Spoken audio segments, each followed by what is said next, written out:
थे। जब तक टेबल के नीचे से पैसा मिलता था तब तक तो ठीक थे। उसके बाद जब से पैसा नहीं मिलने लगा तब तक बिना किसी नोटिस के, बिना किसी नोटिफिकेशन के डायरेक्ट आधार कार्ड लाए, नौकरी पाए। उसको जिसको खुद का नाम लिखने नहीं आता है उसको टेंट का था 8800 रुपया वेतन था पीएफ काट कर। ये तो आप लोग भी देखते आ रहे हैं आए दिन बिहार सरकार जो बिहार की जनता को तो खिलौना समझ। नमस्कार, आप देख रहे हैं बीटी न्यूज़ बिहार और मैं हूं पंकज भट्ट। आज मैं आयुर्वेदिक कॉलेज बेगूसराय के गेट पर हूं और यहां पे कुछ लोग धरना प्रदर्शन कर रहे हैं आयुष आउटसोर्सिंग कर्मी संघ बेगूसराय के बैनर के तले। कहानी साफ है कि जब लोगों के पीठ पर लात लगती है तो थोड़ा बर्दाश्त भी हो जाता है, लेकिन जब बात पेट पर पहुंच जाती हो, पेट पर लात लगने की बात हो, तो लोग यही धरना और प्रदर्शन करने के लिए बैठते हैं। क्या कारण हो सकता है, किन कारणों से इन लोगों को बताया जा रहा है कि इन लोगों को यहाँ काम कर रहे थे, इन लोगों को हटा दिया गया है। अब इसके पीछे का क्या लॉजिक है, सरकार का क्या लॉजिक है, कॉलेज के प्रशासनिक व्यवस्था का, और क्या कहना है इन तमाम आयुष कर्मियों का, हम इन्हीं से बात करेंगे और जानेंगे कि क्यों यहाँ पर ये आज धरना प्रदर्शन करने बैठी। सबसे पहले तो आप लोग क्यों बैठे हैं यहाँ पे, बताइए। हम लोगों को हटा दिया गया है, इसीलिए हम लोग यहाँ धरना के लिए बैठे हैं। आप धरना प्रदर्शन के लिए बैठे? जी। क्यों हटाया गया? हम लोगों को बोला गया कि तुम्हारा सेवा समाप्त हो गया, अब तुम लोग घर जा सकते हो। कौन बोले ये? प्रिंसिपल सर बोले। हम तुम लोगों के कार्य से संतुष्ट नहीं थे। जब तक टेबल के नीचे से पैसा मिलता था तब तक तो ठीक थे। उसके बाद जब से पैसा नहीं मिलने लगा तब तक ये लोग शांत हो गए। हम लोगों के कार्य से ये संतुष्ट नहीं थे। दे रहे थे, किस बात का दे रहे थे? हम लोग नहीं दे रहे थे, कंपनी से मिल रहा था इन लोगों को। तो वो पैसा मिलना बंद हो गया? जी। अभी आगे का उन लोगों के क्या वो लोग जानते हैं अंदर की बातें, लेकिन हम लोगों को यही 31 मार्च के बाद बोला गया कि आप लोगों का 31 मार्च के सेवा समाप्त हो गया, आप लोग घर जा सकते हैं। क्या आपको क्या जानकारी? इसमें यही जानकारी है कि हम लोगों को बिना किसी नोटिस के, बिना किसी नोटिफिकेशन के डायरेक्ट हटा दिया गया। हम लोग के पास हर एक डिग्री है, हर एक मार्कशीट, सब कुछ उपलब्ध है। उसके बाद ये प्रिंसिपल क्या किया, रूल निकाला, आधार कार्ड लाए, नौकरी पाए, और सिर्फ आधार कार्ड लेके 6-6 हज़ार रुपया लेके सबको नौकरी पे रखा है। तो किसको? जो प्रिंसिपल का गाड़ी चलाता है उस ड्राइवर के बीवी को, जो प्रिंसिपल के यहाँ खाना बनाती है उसको, जिसको खुद का नाम लिखने नहीं आता है उसको रखा है। जिस टाइम हम लोग जॉब कर रहे थे, हम लोग डॉक्टर बैठे रहते थे, हम लोग कॉपी डायरी भरते थे, और अभी डॉक्टर को खुद करना पड़ रहा है। ये आप लोग कितने दिनों से यहाँ काम कर रहे थे? हम लोग 2 साल से। 2 साल से? हाँ, हम लोग का 2 साल 3 महीना। 2 साल 3 महीना से। हाँ। और उस समय से नियमित सब कुछ वेतन कितना मिलता था? वेतन हम लोग को अटेंडेंट का था 8800 रुपया वेतन था पीएफ काट कर। जी, पीएफ के साथ हम लोग को टोटल 10 हो जाता था सर, लेकिन अभी 6-6 हज़ार पे रखा है। ड्यूटी हम लोग किया है, लेकिन हम लोग को कुछ नहीं मिला है, वेतन छोड़कर कुछ नहीं मिला। कोरोना में हम लोग 20 किलोमीटर से पैदल आते थे और जाते थे, बोलते थे कोई छुट्टी नहीं है, आप लोग आइएगा और जाइएगा। कोरोना महामारी ये सब दिन में हम लोग ड्यूटी किए हैं। पदाधिकारी घर में सोए रहते थे और यहाँ पे हम लोग को फोन पे लिखाते थे कि इस पेशेंट को ये दवाई दो, और हम लोग यहाँ काम करते थे। सर, हम लोग जेंट्स पुलिस से मार खा के ड्यूटी किए हैं यहाँ, और पदाधिकारी घर में सोए रहते थे। सोए रहते हुए उनको सैलरी मिला, उनको प्रोत्साहन राशि मिला, हम लोग का ऊपर से प्रोत्साहन राशि आते हुए प्रिंसिपल दबा दिए। आज सारे मामले आयुर्वेदिक कॉलेज के खुल करके सड़कों पे आ रहे हैं। आखिर क्यों सड़क पे मामला क्यों आया, ये तमाम चीज़ हम आपको दिखा रहे हैं यहीं के आयुष कर्मियों से हम बात करेंगे।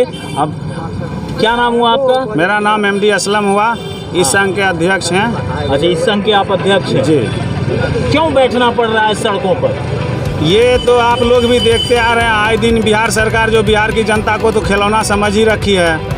जब मन हुआ आए, जब मन हुआ जाए, जब मन हुआ बुला, जब मन हुआ हटा।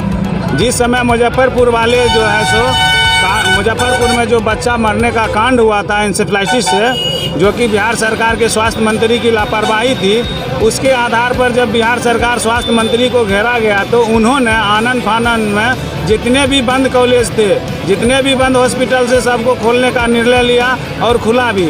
उसके तहत हम लोग को एक बहाली निकाली गई, जिस बहाली में टोटल 12,000 से 13,000 आवेदन आया। उसमें से हम लोग चयन होकर 620 पूरे बिहार में कर्मी आए। उसी के तहत 620 कर्मी में से हम लोग 56 कर्मी जो है इस कॉलेज में जितना भी पोस्ट वैकेंट था, जो खाली पद थी, उस पर हम लोग को पोस्ट के अगेंस्ट पे लाया गया। इसके तहत हम लोग को समायोजन की बात थी कि 31 मार्च के अंदर आप लोग को संविदा या समायोजन किया जाएगा, जिसके तहत ये प्रिंसिपल को रास नहीं आया। कॉलेज के प्रिंसिपल साहब को उन्होंने हमको रातों रात हम लोग को हटा के बोला सोचा जाएगा, फिर आप लोग को बुलाया जाएगा टेंडर के आधार पर, और समायोजन या संविदा में किन्हीं दूसरे को रखा जाएगा। जानकारी हम लोग को 25 मार्च को दी गई और 31 मार्च को सेवा समाप्त की गई है। हम लोग को जो है सो वेटेज दिया जाए। हम लोग 3 साल यहाँ काम किए हैं, एक्सपीरियंस के अनुसार हम लोग को वेटेज दिया जाए। और बिल्कुल शांतिपूर्ण है। अभी प्राचार्य की गाड़ी आई और प्राचार्य के खिलाफ ही ये धरना प्रदर्शन है, और प्राचार्य की गाड़ी आई और लोग तरीके से यहाँ पे रास्ता भी दिए, गाड़ी अंदर गई। तो ये यहाँ का तरीका है धरना प्रदर्शन का। हम और भी बात करेंगे। क्या लग रहा है आप लोगों को, आप बताइए। धरना प्रदर्शन हम लोग बैठे हुए हैं। हम लोग को कॉलेज से निकाल दिया गया, बोल दिया गया 31 तारीख से आप लोग का जो टेंडर था वो सब खत्म हो गया, आप लोग यहाँ से जाइए। हम लोग कहाँ जाएंगे? इस टेंडर के बारे में पहले से आपको पता नहीं था? इसके बारे में कभी कुछ बोला ही नहीं गया। अचानक हम लोग को बोला गया कि आप लोग यहाँ से जाइए, आप लोग का काम खत्म है, हाँ अब कोई काम नहीं आप लोग के लिए।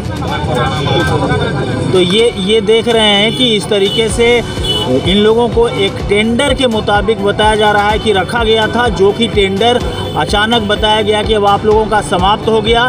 लेकिन आयुष कर्मियों का जो कहना है उसमें जो भी चीज़ें सामने आई हैं वो निश्चित तौर पे एक जांच का विषय ज़रूर है। क्या सर, इसमें जो जैसे बोला जा रहा है कि टेंडर और भी NIT जो होता है, जो मान लीजिए श्रमिक के द्वारा जो श्रमिक कार्य करते हैं, और जो टेंडर होता है आउटसोर्सिंग का, वो NIT के नियम के तहत होता है, जिसमें नियम ये किया जाता है कि कोई भी संस्था अपने स्तर से उस बहाली को निकालते हैं संविदा ई निविदा के तहत, और वो कंपनी को दे देते हैं। कंपनी अपने स्तर से उसको बहाल करती है। लेकिन हम लोग का जो बहाली हुई है वो बहाली सरकार की चिट्ठी से हुई है, जो कि सरकार की चिट्ठी का ये नियम होता है कि या तो उसको संविदा किया जाए या 60 साल के लिए परमानेंट उसको रखा जाए।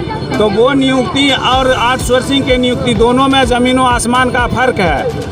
हम लोग जिस आधार से आए हैं वो काउंसिलिंग हुआ, 1200 फॉर्म भरा गया था, उसमें काउंसिलिंग हुआ। काउंसिलिंग के 13,000 फॉर्म भरा गया था। काउंसिलिंग के तहत हम लोग मेरिट करके इंटरव्यू दे के यहाँ तक आए, फिर योगदान लेने में ऑन प्रोसेस आए कि ऑन प्रोसेस आए। जब योगदान कंपनी के लेटर से होने आई थी, हम लोगों को प्रचार महोदय द्वारा लौटा दिया गया कि सरकार की चिट्ठी लेके आइए तब आप लोग का योगदान लिया जाएगा। फिर हमें सरकार चिट्ठी दी, वो चिट्ठी हमारे पास भी है। उस चिट्ठी के आधार से यहाँ हम लोग को लिया गया है और हर वर्ष एक्सटेंशन किया जा रहा था। उसके अनुसार इस वर्ष भी 11/4 को हम लोग का 1 वर्ष का एक्सटेंशन दिया गया है, जिसे ये लोग अब मान्य नहीं कर रहे हैं। तो इस तरीके से आप देख सकते हैं कि मैं आप तमाम लोगों को एक जानकारी और भी दे दूं कि विद्युत विभाग में भी 18 लोगों को ऐसे ही हटा दिया गया है, जो कि पिछले 3-4 साल से लगातार वो कोर्ट का चक्कर लगा रहे हैं, और विभाग इतनी उदासीन है कि कोर्ट के भी सवालों का जवाब नहीं देती है। ऐसे में आयुष कर्मियों को जिस तरीके से हटाया गया है और जो व्यवस्था के तहत इनकी ज्वाइनिंग हुई थी और जिस व्यवस्था के तहत इनको हटा दिया गया है, निश्चय ही यह मामला जो है बिल्कुल संवेदनशील है, और इस पर बेगूसराय के जिलाधिकारी और संबंधित विभाग के मंत्रालय को भी संज्ञान लेने की आवश्यकता है। हम लोग जिलाधिकारी से लेके जितने भी पक्ष विपक्ष में है, सभी को सूचना दिए हैं। और ये इतना ही नहीं, हम जितने कर्मी हैं उनका भी रद्द हो सकता है, जो कि बेगूसराय के लिए बहुत बड़ा दुर्भाग्य है। क्या नाम हुआ आपका? मेरा नाम MD असलम हुआ, इस संघ के अध्यक्ष हुए हम। आपके संघ का क्या नाम? आयुष आउटसोर्सिंग संघ। तो ये अध्यक्ष थे और ये अपनी बात रख रहे थे। अब देखने वाली बात ये है कि सरकार किस तरीके से इनकी पीड़ा को समझती है और कैसे फिर से विधि व्यवस्था आयुर्वेदिक कॉलेज बेगूसराय में बहाल हो पाती है। जबकि आरोप ये है कि अगर ये लोग हटाए गए तो निश्चय ही यह कॉलेज पर एक काला साया मंडराना शुरू हो जाएगा, जिसका खामियाजा किसी और को नहीं, बेगूसराय ही नहीं, बेगूसराय के इर्द गिर्द के आम लोगों को ही भोगना पड़ेगा। पंकज भट्ट, BT न्यूज़ बिहार के लिए, आयुर्वेदिक कॉलेज बेगूसराय से।